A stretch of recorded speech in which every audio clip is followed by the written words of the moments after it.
इसको ऐसा लगता है कि जैसे मेरे बेड के पास कोई चल रहा है, कोई हॉल में चल रहा है। सरकटा भूत इसको नजर आता है कि घर में इधर उधर घूम रहा है, कभी किचन में घूम रहा है, कभी कहीं जा रहा है, कभी कहीं जा रहा है। राजीव कई बार नहाने के लिए जाता है और बाथरूम में अपना टॉवल टांगता है ना, तो ये नहाने के बाद देखता है कि इसका जो टॉवल है ना वो बाथरूम में है ही नहीं है।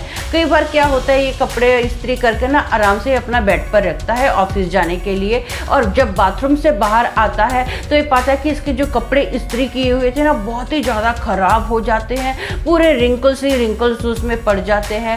कई बार ये देखता है कि इसके पूरे कबाड़ के कपड़े जो है ना नीचे ज़मीन पर गिरे हुए होते हैं। कई बार रात के वक्त इसको धार धार धार बर्तन गिरने की आवाज़ आती है, कई बार किसी के चलने की आवाज़ आती है, पायलों की आवाज़ आती है। हेलो दोस्तों, मेरा नाम अमन है। मैं आप सभी के मनपसंद यूट्यूब चैनल कहानी रंगमंच में आपका स्वागत करती हूँ। उम्मीद करती हूँ कि आप सभी अच्छे और स्वस्थ होंगे। इसी तरह की वीडियो देखने के लिए आप मेरे चैनल को सब्सक्राइब कीजिए और हाँ, बेल आइकन को दबाना मत भूलना ताकि आपको आने वाली वीडियो के नोटिफिकेशंस मिलते रहें। तो चलिए शुरू करते हैं आज का भयानक किस्सा। दोस्तों, आज का जो किस्सा है ये पूना का किस्सा है।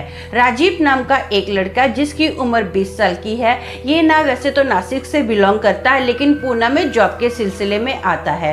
राजीव जो है ना एक गरीब परिवार से होता है, इसको जॉब तो मिल जाती है लेकिन ये ना एक अच्छा सस्ता घर ढूंढ रहा होता है। तो राजीव को एक अच्छा सस्ता घर मिल जाता है। वो जो घर है ना कुछ इस तरह का बना हुआ है। वो जो घर है उसमें 3 रूम है। 3 रूम में ना एक रूम जो है वो लॉक है और जो बाकी के रूम है वो खुले हैं, और घर का जो बाथरूम है ना वो आंगन में है। ये जो घर है ना कुछ पुराने टाइप का बना हुआ है। इस घर के मालिक का नाम विनोद है। वैसे तो वो दुबई में रहता है लेकिन कुछ दिनों के लिए ना वो इंडिया में आया था। राजीव को घर की तलाश थी। विनोद राजीव से मिला तो वो ना जाते जाते दुबई जाते जाते इसको ये घर रेंट पर दे दिया है। वो जो विनोद था ना, इसने राजीव को बोला कि मेरे को ना रेंट की कोई परवाह नहीं है, मेरे पास पैसा बहुत है, बस मैं ऐसा चाहता हूँ कि ये जो घर है ना हमेशा साफ सुथरा रहे, इस घर की अच्छे से देखभाल करना। तो राजीव बोलता है ठीक है, आप जैसा बोलोगे मैं वैसा ही करूँगा, टेंशन की बात नहीं है, मैं अकेला ही इस घर में रहूँगा, ये पूरा घर में अच्छे से साफ सुथरा रखूँगा।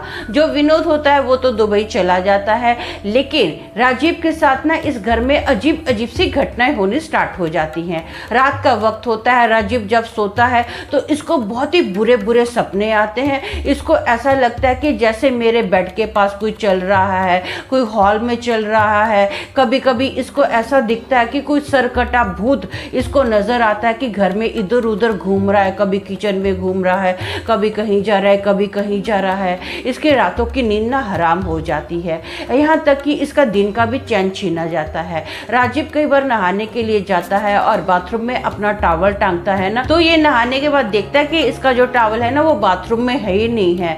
कई बार क्या होता है, ये कपड़े इस्त्री करके ना आराम से अपना बेड पर रखता है ऑफिस जाने के लिए, और जब बाथरूम से बाहर आता है तो ये पाता है कि इसके जो कपड़े इस्त्री किए हुए थे ना बहुत ही ज़्यादा खराब हो जाते हैं, पूरे रिंकल्स ही रिंकल्स उसमें पड़ जाते हैं। कई बार ये देखता है कि इसके पूरे कबाड़ के कपड़े जो है ना नीचे ज़मीन पर गिरे हुए होते हैं। कई बार रात के वक्त इसको धार धार धार बर्तन गिरने की आवाज़ आती है, कई बार किसी के चलने की आवाज़ आती है, पायलों की आवाज़ आती है। ये बहुत ज़्यादा परेशान होता है, लेकिन इसको ऐसा होता है कि नहीं, मुझे ना पैसा जमा करना है, मुझे इतना सस्ता जो घर है कहीं नहीं मिलेगा, मुझे पैसा जमा करके मेरे मम्मी डैडी की मदद करनी है, उनकी सहायता करनी है। तो मैं ये जो भूत प्रेत है ना इनको बर्दाश्त कर लूँगा, लेकिन मुझे पैसा इकट्ठा करना है, अपनी मम्मी डैडी की सहायता करनी है। इसके मन में बस यही विचार होते हैं। यही जो विचार है ना इसको हौसला देते हैं इन भूत प्रेतों से सामना करने का। अब ना एक बार क्या होता है, दोपहर का टाइम होता है और इसकी मम्मी आती है। इसकी मम्मी जब आती है तो उसके पास घर की चाबी होती है। अपने घर की चाबी ना पड़ोसियों को देकर जाता है। इसको पता होता है राजीव को कि मेरी मम्मी आ रही है। इसकी मम्मी आती है, इसके लिए मस्त शाम के लिए खाना वगैरह बनाती है, मिलके खाना वगैरह खाते हैं। बहुत खुश होता है राजीव अपनी मम्मी को देखकर। उसके बाद ये लोग सोने के लिए अपने अपने रूम में चले जाते हैं। जैसे सोने के लिए चले गए ना तो इसकी मम्मी को रात के लगभग 2:30 बजे ना बहुत जोर से टॉयलेट लगती है। तो ये क्या करती है, आंगन में जाती है। वहाँ पर मैंने आपको बताया था कि बाथरूम बना हुआ है, वहाँ पर टॉयलेट करके ना जस्ट इसने जैसे बाथरूम का दरवाज़ा बंद किया ना तो ये ऊपर टेरेस की और देखती है तो उसको नज़र आता है कि जैसे राजीव ना टेरेस पर चल रहा है, घूम रहा है। तो ये राजीव को आवाज़ देती है, राजीव इतनी रात को क्या कर रहा है बेटा, सुबह तेरा ऑफिस है, तुझे ऑफिस भी जाना है, हाँ चल नीचे आके सो जा। लेकिन जो राजीव होता है ना, कोई रिएक्ट ही नहीं कर रहा है। तो फिर से इसकी मम्मी आवाज़ देती है, बेटा तुझे मेरी आवाज़ सुनाई नहीं दे रही है क्या? मैं तुझे बोल रही चल नीचे या सो जा, काफ़ी रात हो गई है, सो जा के मेरी बात मान।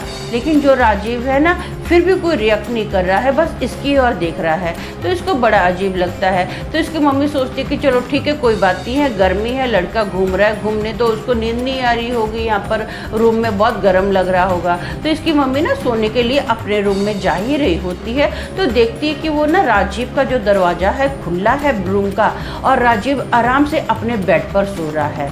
तो राजीव की मम्मी बहुत ज़्यादा टेंशन में आ जाती है। वो सोचते कि ऐसे कैसे हो सकता है, मैंने तो राजीव को अपनी आंखों से छत पर घूमते हुए देखा है, लेकिन राजीव तो इधर सो रहा है, हूबहू राजीव ही छत पर घूम रहा था। अब इसकी मम्मी को टेंशन हो जाती है कि हो सकता है कोई राजीव जैसा व्यक्ति हो, घर पर कोई चोर चुरक्का आ गया है। इसकी मम्मी क्या करती है ना, फटाफट राजीव को उठाती है और बोलती है कि मुझे लगता है ना घर की छत पर कोई चोर घूम रहा है। अब जो राजीव होता है अपना बैट उठाता है। बैट उठाने के बाद ना राजीव की मम्मी बोलती है, चुपके से पहले तू देख तो से, हाँ वो देख देख देख, चुपके से जाना, उसके सामने मत जाना, वो भी तेरे पे अटैक कर सकता है। तो राजीव जब देखता है ना, उसको कोई नजर नहीं आता। वो अपनी मम्मी को बोलता है, मम्मी कहाँ है? तो उसकी मम्मी बोलती है, बेटा वो देखना तेरे सामने तो घूम रहा है, छत पर घूम रहा है, देख खुला घूम रहा है वो, उसको किसी का डर नहीं है, कैसे आराम से घूम रहा है। तो राजीव बोलता है, मम्मी मेरे को तो कोई बंदा नजर नहीं आ रहा घूमते हुए, छत पर कोई भी नहीं है। तो उसकी मम्मी बोलती, बेटा ध्यान से देख।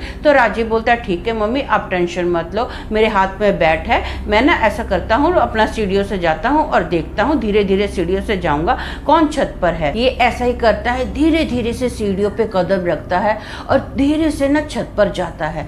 छत पर जाने के बाद ये देखता है कि छत पर तो कोई भी नहीं है, आसपास भी इधर उधर ये देखता है कोई भी नहीं है। तो ना छत पर खड़ा होता है और अपनी मम्मी को बोलता है, मम्मी छत पर तो कोई भी नहीं है। तो इसकी मम्मी बोलती है, ऐसा कैसे हो सकता है, मैंने तो देखा था छत पर है। तो ये बोलता है, नहीं मम्मी छत पर कोई भी नहीं है। तो इसकी मम्मी को ना राजीव के साथ एक बंदा खड़ा हुआ दिखाई देता है। इसकी मम्मी ना एकदम अपना मुंह पकड़ के बैठ जाती है, बोलती है, राजीव तेरे बाजू में देख, तेरे बाजू में देख। लेकिन राजीव को कोई नजर नहीं आता है। अब उसकी मम्मी के जो हाव भाव होते हैं ना, पूरे ऐसे उड़ जाते हैं, पूरा उसका मुंह पीला पड़ जाता है और वो बोलती, तेरे को नजर नहीं आ रहा, तेरे साथ एक बंदा खड़ा है। अब राजीव को समझ में आ जाता है कि मम्मी को क्या दिख रहा है। राजीव फटाफट मम्मी के पास आता है, मम्मी को ना गले लगता है और बोलता है, मम्मी आप टेंशन मत लो, यहाँ पर ऐसी अजीब अजीब सी घटनाएं होती रहती हैं। क्यों होती हैं मुझे कुछ नहीं पता है, लेकिन होती रहती हैं, आप डरो मत। राजीव अपनी मम्मी के साथ ना उनके रूम में सोता है, लेकिन इसकी मम्मी को ना डर के मारे नींद नहीं आ रही होती है। अगली सुबह होती है, राजीव अपना काम के लिए निकल जाता है। इसकी मम्मी का जो दिल दिमाग है ना, इसी चीज़ में लगा रहता है कि इस घर में है क्या, मुझे जानना है कि इस घर का जो बैकग्राउंड है वो क्या है। अब इसकी मम्मी जो होती है ना, अपने पड़ोसियों के पास जाती है और पूछती है कि यहाँ पर कौन लोग रहते हैं, कैसे लोग हैं। तो इनके जो पड़ोसी होते हैं ना, वो बताते हैं कि इस घर का जो ऑनर है विनोद है ना, उसके जो दादाजी थे ना, वो एक तांत्रिक थे, बहुत बड़े तांत्रिक थे, बहुत सारे लोग उनके पास आते थे।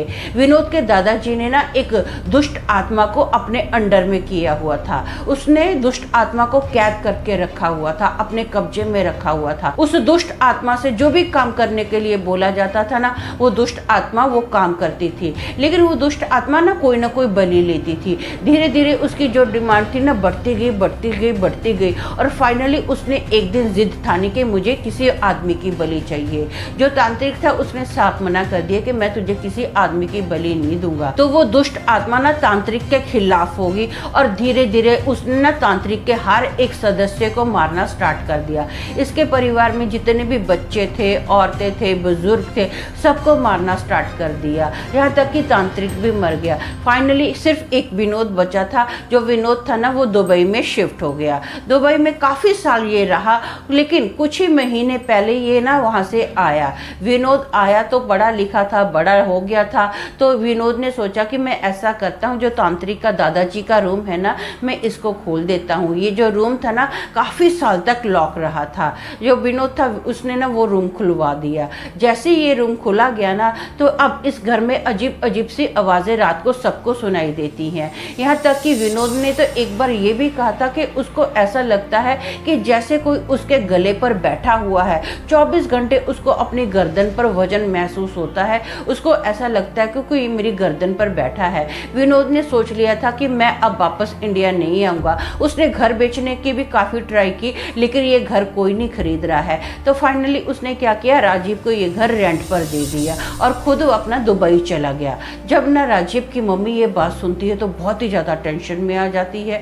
वो तो पूरी हक्की बक्की रह जाती है। उसके तो पूरे जान प्राण ऐसे होते हैं कि जैसे निकल गए होते हैं। वो बहुत हिम्मत जुटाती है, घर पर आती है और राजीव को फ़ोन करती है ऑफिस में कि बेटा जल्दी घर पर आ जा। राजीव घर पर आता है तो उसकी मम्मी पूरा बैकग्राउंड बताती है कि यहाँ पर इसलिए ये सारी भूतिया घटनाएं हो रही हैं। ऐसा करते बेटा कुछ दिन के लिए हम लोग गाँव जाते हैं, तो ऐसा कर जैसे तुझे यहाँ पर अच्छा घर मिल जाता है ना, बाद में तो यहाँ पर दूसरे घर में रहने के लिए आ जाना। मेरी बात मान, हम लोग कुछ दिन के लिए रिक्वेस्ट कर तेरे ऑफिस वालों को, हम लोग गांव में चले जाते हैं। ऐसा ही होता है। 1-2 दिन के लिए ये राजीव जो है ना गांव में चला जाता है और थोड़े दिन के बाद इसको एक अच्छा घर मिल जाता है। फाइनली ये उस घर में शिफ्ट हो जाता है। इसकी मम्मी भी कभी कभी इसको मिलने के लिए आते हैं, लेकिन ऐसा इनके साथ उस घर में कुछ भी नहीं हुआ। सब कुछ नॉर्मल चल रहा है। राजीव अच्छे से कमाता है। तो दोस्तों मेरा मानना ये है कि ये जो लोगों की मदद करने के लिए लोग ऐसे भूत प्रेत को अपने अंडर में कर लेते हैं ना, तो ये बहुत ही गलत बात है। देखो भूत प्रेत कभी किसी के नहीं होते हैं। ये जो दुष्ट आत्मा होती है ना, बुरी मतलब बुरे ही होते हैं। तो ये दुष्ट आत्मा कभी तो कभी पलटवार करती ही करती है। तो बेटर है कि इस दुष्ट आत्मा से कभी भी काम ना लो। सबसे महान मैं अक्सर बोलती हूँ परमेश्वर का नाम है। परमेश्वर का सहारा लो। परमेश्वर के नाम से हर एक दुष्ट आत्मा भी भागती है और बड़े बड़े काम हो जाते हैं। तो परमेश्वर का नाम लेना सबसे अच्छा है। तो आज के लिए बस इतना ही। कल फिर मिलेंगे और एक भयानक किस्से के साथ। तब तक के लिए शालूम, शांति और सलाम।